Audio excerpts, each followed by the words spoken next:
ئەو قسانەی کە جێگیری سەرۆک کۆماری عێراق جەنابی مالکی کردووەتی و هەروەها عەلاوی دوای ئەوە ئێمە ئەمانە هەمووی بە ئیجابی دەبینین و وەکو هەرێمی کوردستان حکوومەتی هەرێم تاکید لەوە دەکەینەوە کە ئێمە دەمانەوێ کێشەکانی بینی هەرێم و بەغدا لە چوارچێوەی دەستوری عێراقدا چارەسەر بکرێن. لەگەڵ ئەوەشدا لە کۆنفرانسی ڕۆژنامەگەری جەنابی سەرۆک وەزیران هەندێک بابەت تەڕەح کرا بە تایبەتی لەبارەی مەسەلەی نەوت و داهاتی نەوت و ئەوانە کە من ئەمڕۆ لیجنەی نەوت و غازی حکوومەتی هەرێمی کوردستانم ڕاست پاردووە کە هەموو ئەو قسانەی کە ئەو جەنابیان باسی کردووە کە بەداخەوە دوور بووە لە زانیاری پێویست ئێمە هەمووی ئەمڕۆ وەڵام دەدەینەوە بەڕقەم ئەو شتانەی کە جەنابی باسییان کردووە. طبعی هەروەکو ئاگادارن لیجنەیەک دروست کراوە لە بەغدا بۆ پێداچوونەوە بە میلاکاتی وەزارەتی تربیە و هەروەها وەزارەتی تەندروستی بۆ بەحساب بۆ ئەوەی موچەیان بدەن. ئێمە هەنگاوێکی باش دەبینین، هیچ لاریمان نییە لەسەر ئەوە ئەگەر ئێمە سیستەمەکەمان بەپێی سیستەمی بایۆمەتری حاضرین ئێمە ئەم داتایانە بدەینە بەغدا و فعلا ئەگەر ئەوان حاضر بن بۆ ئەوەی موچە دابین بکەن ئەمە پێمان باشە. هەروەها لیجنەیەکی تریان داناوە بۆ مەسەلەی مەنافزی حدودی و مەطارات و ئەوەنە کە زۆر بەداخەوە پێش ئەوەی ئەم لیجنەیە حتا دەست بە قسەی خۆشی بکاتن 2 مانگ دیسانەوە تەمدیدیان کردوتەوە مەسەلەی داخستنی مەطارات کە من دەمەوێت دیسانەوە بڵێم مەسەلەی داخستنی مەطار زۆر بەداخەوە سەرۆک وەزیران وەکو کارتێکی فشار لەسەر هەرێم و هاوڵاتیانی هەرێمی کوردستان بەکاری دێنێ. من دیسانەوە لێرەوە دەڵێم ئەوە تەئسیری لە هاوڵاتیانی هەرێمی کوردستان کردووە، تەئسیری لەو هەموو ئاوارەیە و ئەو هەموو پەنابەرانەی کە لە هەرێمی کوردستانە کردوویەتی تەئسیری لەو خەڵکە کردووە کە لە ڕووی ئینسانیەوە پێویستیان بە چوونی دەرەوە هەیە بۆ عیلاج و ئەمانە تەئسیریان لەم خەڵکە کردووە کە ئەمە زۆر جێی داخە بەڕاستی کە حکوومەتێک بیاوێ بەم شێوەیە سزای هاوڵاتیانی خۆی بداتن. ئێمە بە سزایەک دەبینین لەسەر هاوڵاتیانی هەرێمی کوردستان کە وەکو هەر هاوڵاتیەک لە دنیا مافی خۆیانە بتوانن سەفەر بکەن بتوانن هاتوچۆ بکەن. ئەمە سزایەکە لەسەر گەلی کوردستان و هەموو ئەو هاوڵاتی عێراقیانەی کە لە هەرێمی کوردستان نیشتەجێن و ئەو ئاوارانەی کە لێرەن و چکە زۆر تەئسیر لە مەسەلەی کۆمەکی ئینسانیش دەکاتەوە.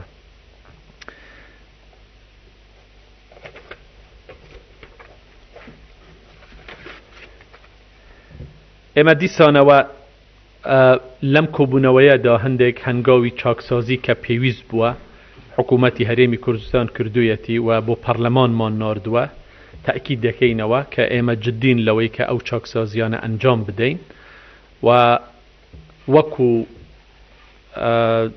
وەکو حکوومەت پابەندین دوای ئەوەی کە بڕیارەکە لە پەرلەمان دەردەچێ بۆ جێبەجێکردنیان. هەموو بەخێر بێن جاگەر پرسیارێکە فەرمان. بله. شكرا جزيلا أحمد حمداني قناة العربية. لو نتكلم عن آخر المفاوضات أو أخبار المفاوضات بينكم وبين بغداد، أنتم تقولون أن هناك ربما مفاوضات ستجري في السنة القادمة أو ربما سمعنا هذا الخبر، هل من إيجاز عن هذا الأمر؟ خوي حقيقات حتى استا بالرسمي بإيما هيش نجيشتوا كإيما مفاوضات دست پیدا كين ياننا، بلام رغبتي هريمي كردستان بحل كيشكان لقل بغداد بمفاوضات أو رغبته لاي إيما هيا ودشمانوي دست پی بکەین. هەر وەختێک بەغدا ئامادە بێت ئێمە ئامادەین. سانگەر عەبدوڕەحمان لە تۆڕی میدیای ڕوودا و کاک نەچیروان تۆڕی میدیای ڕوودا و لە ماوەی ڕاوردوو کەمپینێکی ڕاگەیاند بۆ هاوکاری خەڵکی دەربەنی خان، ژمارەیەکی زۆر لە پارە و پێداویستیەکانی خانوبەرە کۆکرانەوە پێم خۆشە ڕێ جەناب لەسەر ئەو کەمپینە بزانم هیچواری حکوومەتی سو کردووە. پرسیارێکی دیکە نووری مالیکی جێگری سەرۆکی کۆماری عراق ینی داوای هەڵدانەوەی لاپەڕێکی نوێیەکە لەگەڵ هەرێمی کوردستان ڕێی ئێوە لەو بارەیەوە چییە؟ و پرسیارێکی دیکێشم یەکگرتووی ئیسلامی کوردستان چەند مەرجێکی داوە بە حکوومەت بۆ ئەوەی تا 15 یەک جێبەجێ بکرێ و ئەوەی بەستۆتەوە بەمانەوەی خۆیەوە لە حکوومەتی هەرێمی کوردستان ڕێی جەناب لەو بارەیەوە چییە؟ خۆی بەنسبەت پرسیاری یەکەمتان کارێکی باشتان کردووە دەستان خۆش ئەوەی کە کردوتانە بۆ یارمەتیدانی خەڵکی دەربەندیخان و ئەو سنوورە کارێکی ئینسانیە کارێکی باشە و ئێمە سوپاسان دەکەین و تەقدیریشمان هەیە بۆ ئەو کارەتان. بەنسبەت پرسیاری دووهەمتان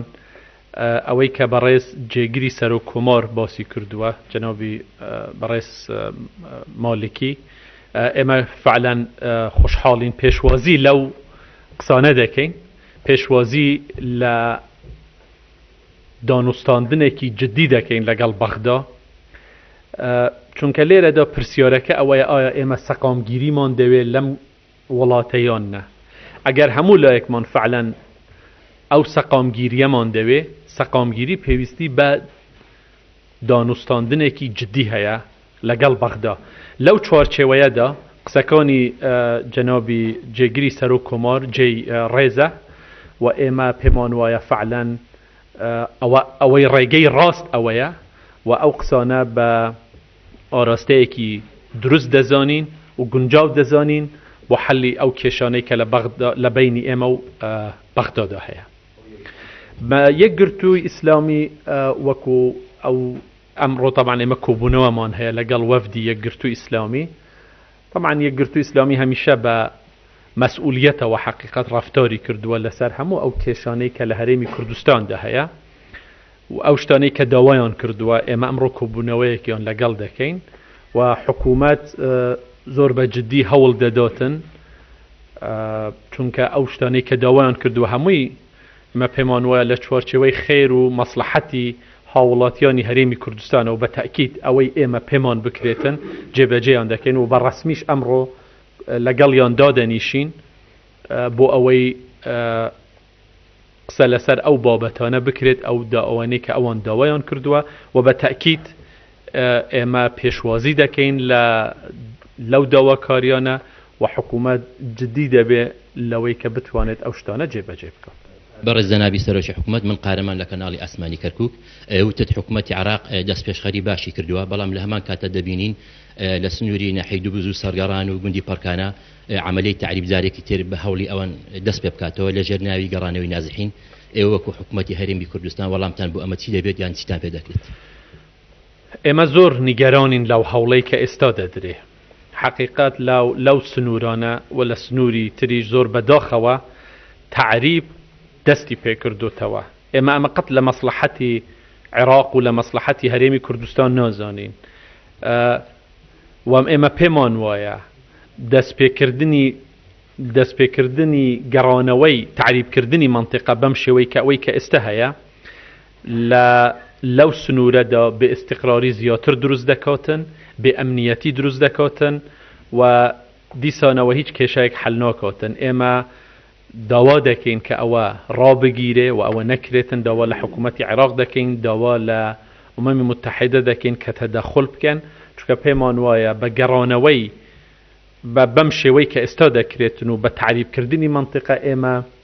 شاهدی ئەوە دەبین کە جارێکی تر مسلسلەیەکی تری بێ ئیستیقراری لەو سنوورەدا دەست پێ دەکاتەوە و کێشەکان بە تەکید بەو شێوەیە حەل نابێتن.